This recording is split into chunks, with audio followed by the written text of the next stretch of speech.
ngàyនេះគឺថាចេញដំណើរទៅទៀតណាបងមកប្អូនហើយទៅនេះគឺថាទៅ2នាក់អីបងប្អូនអូច្រឡំទៅ2នាក់ច្រឡំមករាល់ដងធ្លាប់តែទៅ2នាក់តែថ្ងៃនេះគឺថាដោយមេតាទៅជាមួយដែរហ្នឹងណាហើយថ្ងៃនេះគឺថាអត់មានទៅណាឆ្ងាយអីទេបងមកប្អូនគឺថាទៅបែកលូងទៀតហើយដោយសារអីគឺថាយកទូរស័ព្ទទៅធ្វើអីគេបងប្អូនហើយគ្រាន់តែនេះគឺថាទៅយីជាប់ពេលតែម្ដងបងប្អូនមើលតែមេទៅគឺដងហើយក្តៅយកតែមែនតែនហ្មងហើយពេលខ្ញុំទៅនឹងគឺថាម៉ោងឡើង4ឡើង5ហើយនឹងអត់ទាន់តែជាអីណាខ្ញុំគិតថាទៅម៉ោង4ម៉ោង5ឲ្យវាតែជាអត់តែមែនអីមិនបាច់និយាយលេងសើចអីទេក្តៅយកតែមែនតែនតែម្ដងឡើងចង់អូយលើយតែម្ដងហើយឲ្យតែទៅបែកលូងគឺថារឿងដែលមិនភ្លេចមិនបានហ្នឹងគឺថាចូលចាក់សាំងហ្នឹងបងប្អូនដោយសារអីនិយាយទៅតិចទៀតកើតជា BA សាំងនៅនឹងហើយដោយសារអីឲ្យតែទៅណាគឺថាចូលចាក់សាំងនៅនឹងរហូតហ្មងហើយគ្រាន់តែយើងចាក់ភ្លាមគឺថាយើងចាប់ផ្ដើមចេញដំណើរទៅអញ្ចឹងណាហើយពេលយើងជិះទៅហ្នឹងគឺថាឃើញទេសភាពស្អាតខ្លាំងមែនតើហ្មងបងប្អូនជាពិសេសនេះទឹកទន្លេយើងនេះឡើងយកតែមែនតើហ្មងឆ្នាំនឹងសង្ស័យទឹកទន្លេធំហើយបើឡើងតាំងពីខែនេះទៅហើយទឹកមិនលេងសើចអីណាបងប្អូនឡើងចង់លិចតំណាំអ្នកភូមិខ្ញុំណាបងប្អូនអាហ្នឹងសាច់ឡើងតិចផងចាហើយឥឡូវគឺថាយើងចាប់ផ្ដើមធ្វើដំណើរមកដល់ភ្នំហើយចាគឺចាប់ផ្ដើមឡើងទៅតិច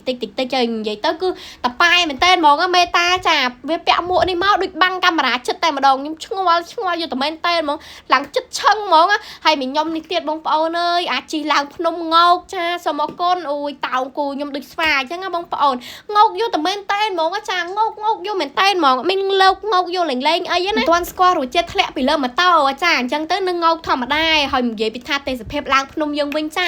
អូយស្អាតមែនតើហ្មងស្អាតអូយស្អាតយកតែមែនតើហ្មងយកបានឃើញទេណាភូមិទូចហើយឃើញតលេឃើញបងឡើងធំអូយញាក់សាច់ហ្មងនិយាយទៅគឺឲ្យ100លើ100មកហើយបើមកដល់នេះវិញចាកាន់តែជាចិត្តជាអារម្មណ៍តែម្ដងចាពុកម៉ែបងប្អូនណាដែលចូលចិត្តព្រីឈើចាគឺថាដើរមកខ្ញុំដឹងតែត្រូវហ្មងស្អាតមែនតើហ្មងកន្លែងនេះគឺស្អាតខ្លាំងមែនតើហ្មងគេដាំជាការកស៊ូបងប្អូនដល់ពេលយើងជិះចូលក្រោមហ្នឹងទៅឡើងតែជាសេបតែម្ដងចាតែជានិយាយទៅគឺអូយគួរចង់រស់នៅហ្មងតែមិនបាច់ឈប់ទេចាគ្រាន់តែឈប់មកផ្លេតមែនចាមូស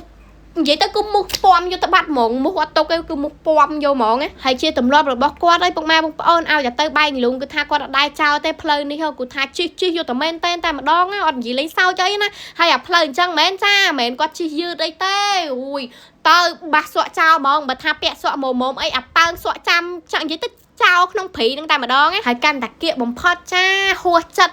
តនិយាយទៅហួសចិត្តគុណ100តែម្ដងចាទៅដល់ហើយបងប្អូនអើយចែកដន់អីម្ចាស់គេអត់នៅចាសូមអរគុណសូមជម្រាបលាបាយមីខ្ញុំនេះមែនចាខំជីពីក្រោយគេចង់អាឡាតចង់អីផងទៅមកដល់ម្ចាស់គេបាត់ទ្វេសូមអរគុណសូមជម្រាបលាបញ្ចប់ត្រឹមហ្នឹងហ្មងនិយាយទៅគឺសយខ្លាំងបំផុតហ្មងយកមេតាមកគឺសយគុណ1000ហ្មងបងប្អូនដល់ពេលខ្ញុំមកតែ2អ្នកគូខ្ញុំអត់ដែរគេបត់ទេដល់ពេលយកមេតាមកគឺថាអូយគេបិទភ្លាមតែម្ដងហើយមុននឹងយើងត្រឡប់ទៅវិញហ្នឹងចាគឺថាហេវបាយអញ្ចឹងទៅក៏ចូលមើលតាមផ្សារក្រែងគេមានលក់បាយអញ្ចឹងហើយជីក៏ឃើញគេលក់បាយមែនពុកម៉ែបងប្អូនហើយអញ្ចឹងក៏ចូលទិញ3ប្រអប់ហើយទិញត្រីអីទិញទួចញ៉ាំនិយាយទៅគឺញ៉ាំទិញទួចតែម្ដងចាហើយបន្ទាប់ពីទិញហើយគឺថាយើងចាប់ផ្ដើមធ្វើដំណើរទៅផ្ទះវិញមិនទាន់បានទៅផ្ទះហើយទេចាចូលឃើញកន្លែងនេះស្អាតពេកក៏នាំគ្នាមកអង្គុយញ៉ាំបាយហ្នឹងណាបងប្អូនអូយកន្លែងហ្នឹងគឺថាទេសភាពស្អាតខ្លាំងមែនទេហ្មងឲ្យតែខ្ញុំទៅបែកលូងគឺថាអត់ចោលទេមកថតរូបមកអីនឹងកន្លែងហ្នឹងហ្មងជាពិសេសមកញ៉ាំបាយហ្មងខ្ជាប់តែជាក់ស្រួលមែនតើហ្មងបងប្អូនណែឃើញទេសភាព the best ហ្មង1000លើ1000ហ្មងមកកន្លែងហ្នឹងមិនខ្ញុំចេះតែនិយាយអីទេគាត់ថាស្អាតខ្លាំងមែនតើហ្មងហើយពេលយើងឈរទៅគាត់ថាអូយនិយាយទៅអារម្មណ៍ឡើងស្រស់ថ្លាយទៅតាមខ្ជាប់ហ្នឹងតែម្ដងពុកម៉ែបងប្អូនហើយគ្រាន់តែយើងឈរថតរូបមួយជ្រិចពីរជ្រិចហើយក៏យើងចាប់ផ្ដើមលេងដៃលេងជើងញ៉ាំបាយអញ្ចឹងណាបងប្អូនហើយកាលសារនេះគឺថាសុំញ៉ាំបាយបែបនឹងដីតែម្ដងចាហើយនេះគឺថាចាប់ផ្ដើមហើយរៀបចំអីរួចហើយចាខ្ញុំមកឡើងតែថតនេះអត់មានបានជួយអីគេមិនតិចទេ